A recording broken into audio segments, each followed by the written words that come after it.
Good morning. My name is Nikolay Mihailov. I'm glad to be in such a diverse and engaged community. I am assistant professor at the Medical University-Varna, Bulgaria, with Dr. Nadia Koltcheva from New Bulgarian University. Our goal is to provide you with an overview of social-emotional skills and social-emotional learning.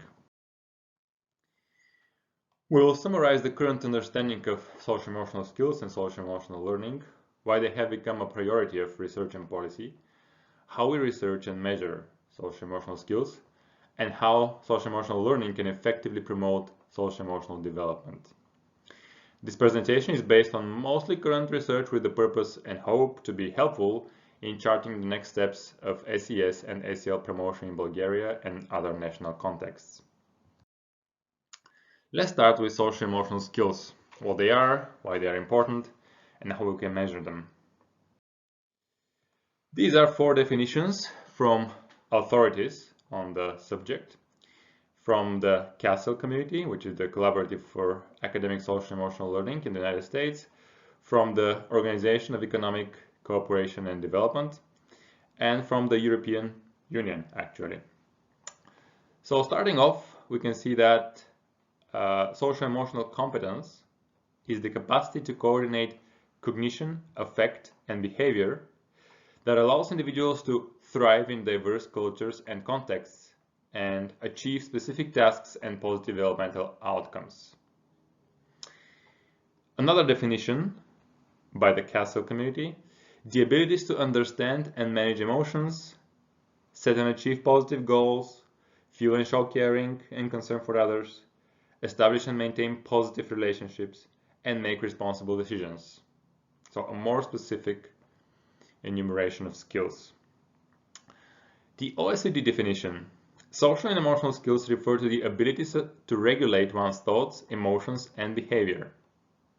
They mainly concern how people manage their emotions, perceive themselves, and engage with others, rather than indicating their raw ability to process information. So SES is something different from academic or cognitive, strictly cognitive skills. And the European Union, personal, social, and learn competence is the ability to reflect upon oneself, effectively manage time and information, work with others in a constructive way, remain resilient, and manage one's own learning and career.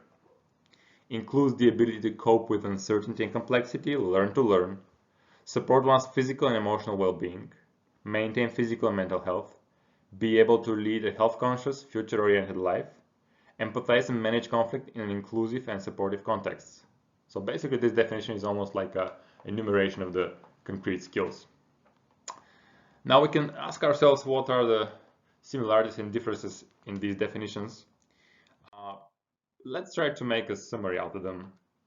I can say that these are social emotional skills are the abilities to know and influence our personality and our social context for positive personal and collective purposes. So this would be a short definition. We have known similar ideas like 21st century skills, life skills, soft skills, transversal skills, and many other similar formulations. So this is not a new idea. We can also see that social emotional skills have both an instrumental and intrinsic value. Social emotional skills help you be successful in learning, productive at work, well adapted to diverse social contexts, and the responsible citizen. But having strong social emotional skills also means that you're happy, you're autonomous, and you have a sense of belonging, which is great. A very important note is that social emotional skills are culture and context dependent. So different skills can be effective in different social contexts, and also different cultural contexts may have different meanings of positive purposes, collective or personal. You probably also noticed that some definitions talk about skills, some definitions talk about competence. What is the difference? Is there a significant difference here? Both of these mean abilities to do something. However, the concept of competence is more comprehensive and more specific because it, by definition, involves knowledge, behaviors, and attitudes.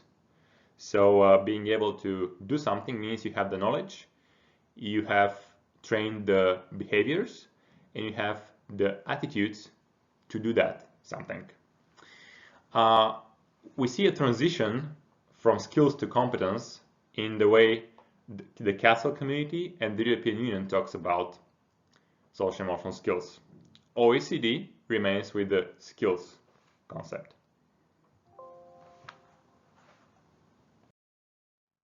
Why and how are social emotional skills important? They're important for many, they bring about many desirable outcomes. A sizable body of research now has established these relationships.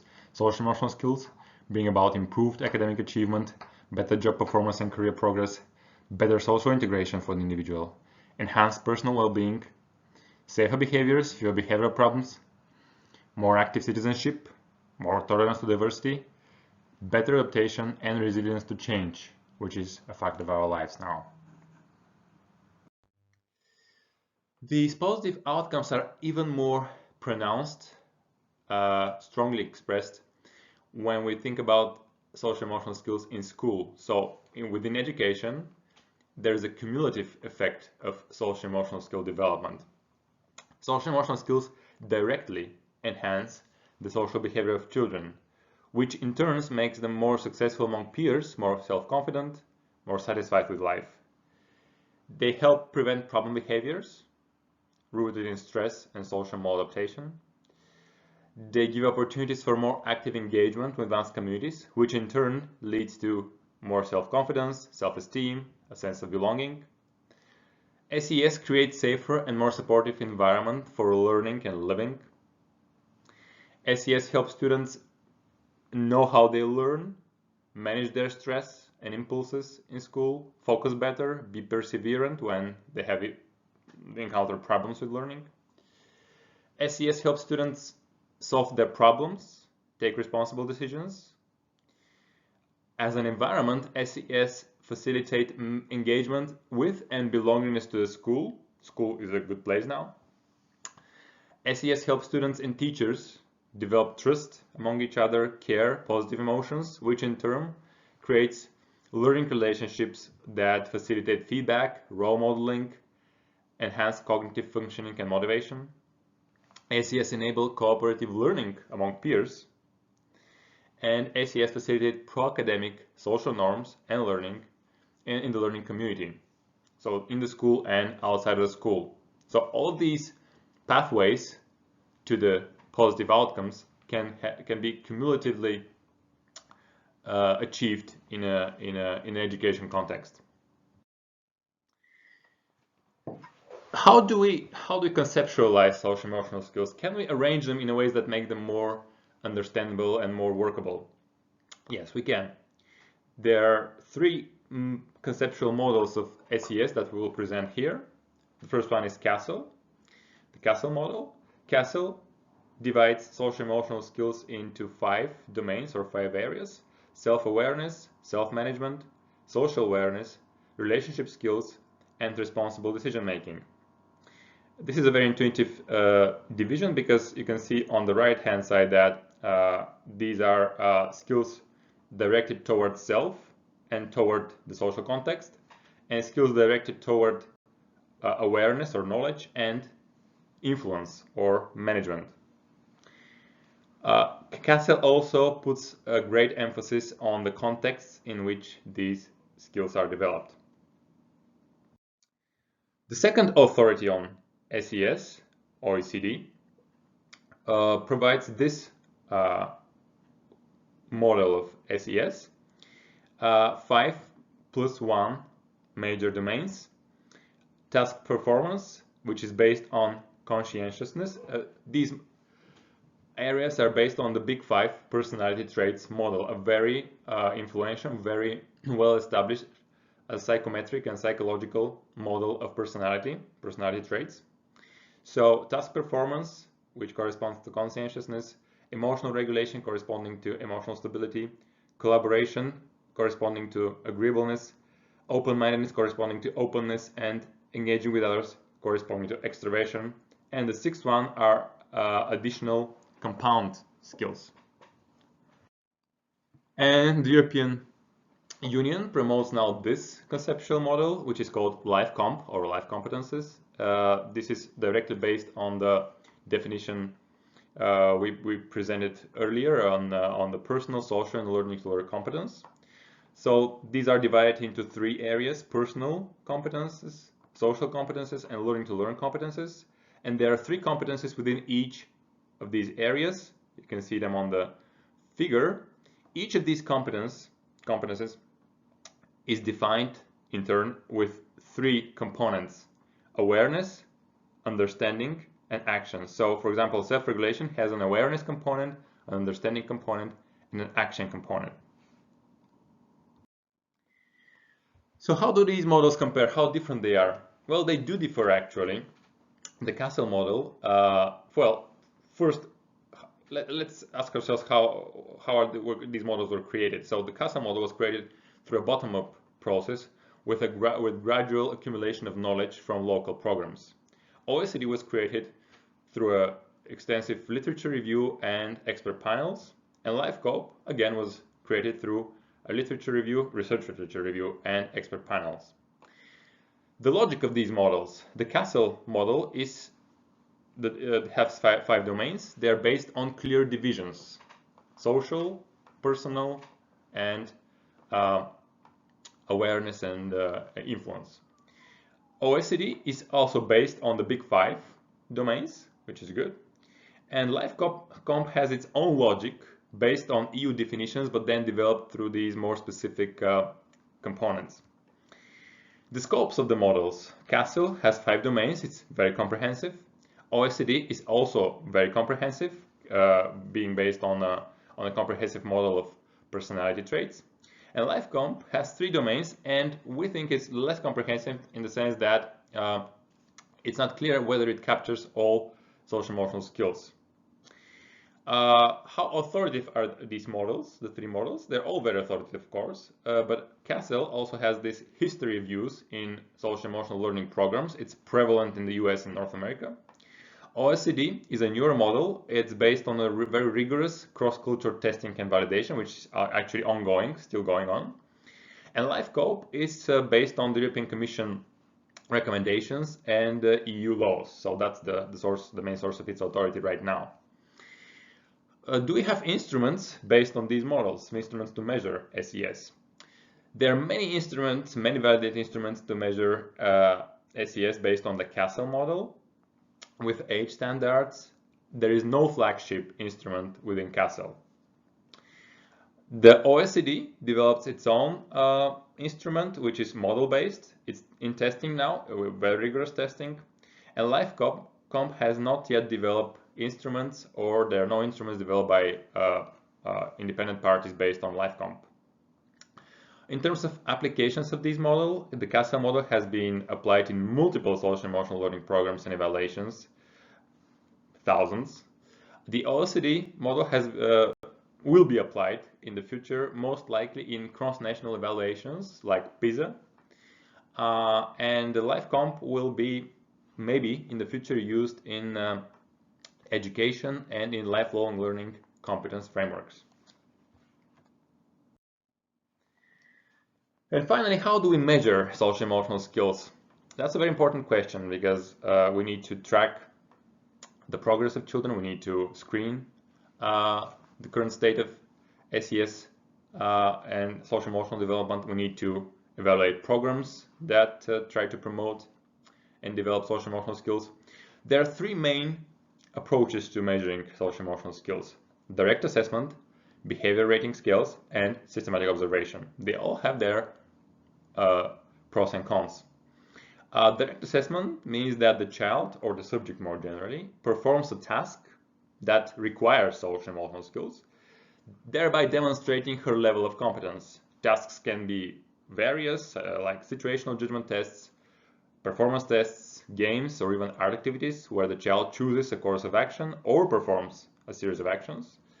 The pros of these approaches is that they tap directly into mental processes, so the child performs, showing how they think, directly measure behaviors, and avoid question-related issues. The cons of direct assessment are that it's more complex, has expensive application, fewer tasks can be included in an instrument because it's time-consuming, and it is in an artificial situation, also with a tablet or an expert interviewing the child, and also right answers can be learned. So there are some right answers. Behavior rating scales are another approach. With the behavior rating scale, a person familiar with the child behaviors, could be an adult, could be a peer or the child himself, provides information about their SES by giving answers to questions or items about social and emotional skill behaviors. The answers should, of course, correspond to the child's actual behaviors. The pros of these approaches is that they're very simple and effective ways of collecting data for multiple respondents. More items, more questions means that we can collect data on a specific skill with more behavior descriptions. These can be administered by lay people. Data can be collected from multiple sources. There are many free-to-use instruments. The cons of behavior rating scales are that they cannot tap into mental processes. They are vulnerable to all the measurement, the threats to validity or the measurement errors with questionnaires, which are unavoidable. And systematic observation means that a trained professional observes the child's behavior in real settings using a standardized registration form like a checklist, for example. The pros, this provides a very reliable and valid way of measuring SES across different contexts. The cons are it's very complex and expensive, time-consuming, requires more time to achieve a representative sample of the child's behaviors. All right, having talked about social-emotional skills, let's see what we know about social-emotional learning, the approaches and tools of developing social-emotional skills. Some definitions from authorities again. The Kazakh community. Social and emotional learning is the process through which all young people and adults acquire and apply the knowledge, skills, and attitudes to develop healthy identities, manage emotions, and achieve personal and collective goals, feel and show empathy for others, establish and maintain supportive relationships, and make responsible and caring decisions. SEL involves a coordinated set of evidence-based programs and practices for enhancing social, emotional, cognitive development, positive behavior, and interpersonal relationships and academic performance. Social and emotional education refers to the educational process by which an individual develops social and emotional competence for personal, social, and academic growth and development through curricular, embedded, relational, and contextual approaches. So the third definition is the definition coming from European experts, and it's more focused, as you can see, on education than learning, which conveys more of like a formal education sense to the social emotional learning process. There is a common logic, though, to social emotional learning. You can see it on this figure. On the left-hand side, the panel shows the social emotional learning activities or programs or interventions.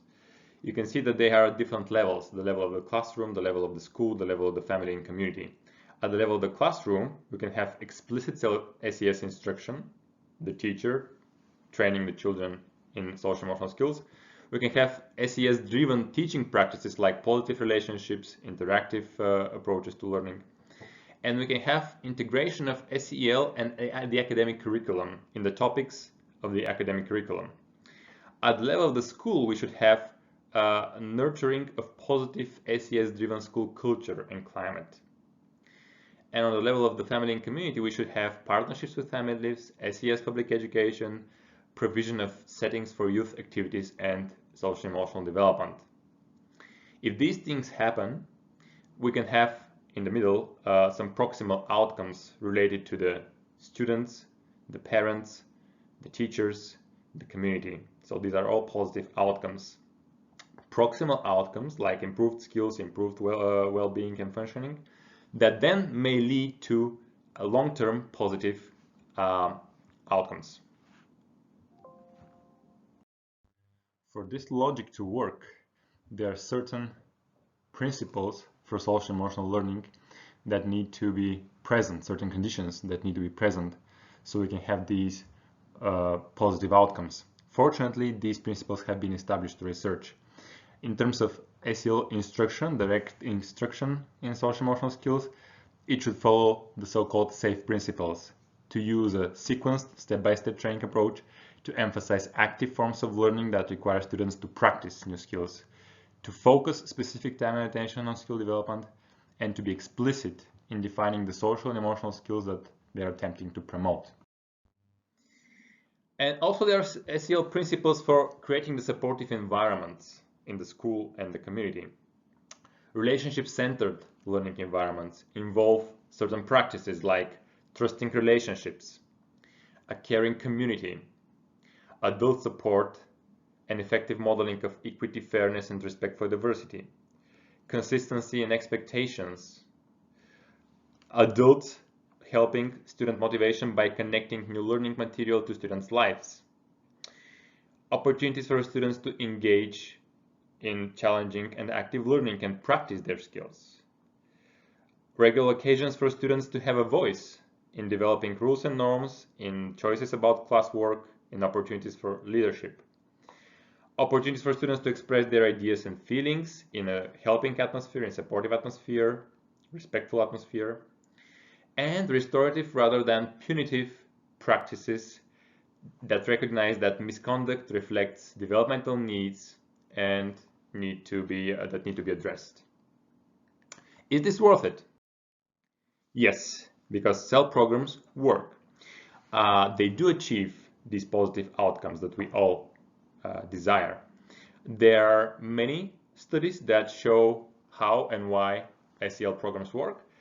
Here are the results of two meta-analyses of school-based interventions, and these analyses encompass many hundreds of school-based interventions, and these meta-analyses show that SEL programs bring about improved social and emotional skills, academic performance, pro-social behaviors, and other indicators of well-being. However, program effectiveness depends heavily on the implementations of evidence-based SEL principles and practices. What is left to research in SES and SEL? Well, many things. First, we need to explore and identify the relevant SES and SES developmental standards in new cultural contexts. We need to adapt, create, and implement SEL programs in new national contexts, taking into account local knowledge and local experiences. We need to develop more instruments for accessible, free-to-use, and reliable assessments of SES. We need to explore and evaluate the workings and effects of multi-component, multi-level comprehensive SEL interventions. These are hard to measure. We need to develop and test SEL approaches that create equitable learning environments, supporting specific populations of children and youth. With a public health perspective, we need to examine how to most effectively fully integrate universal SEL models with services at other tiers within multi-sector institutional activities. We need to examine the effect of SEL programs and the concurrent organizational change on educators and other adults. And we need to examine the ways in which national and regional level policies can enhance or reduce the quality of SEL implementation. Of course, more research and more basic research is needed in contexts where SES and SEL are still a novelty. These are the sources we used. Thank you, and hopefully we can chart new ways of researching and bringing about social emotional learning.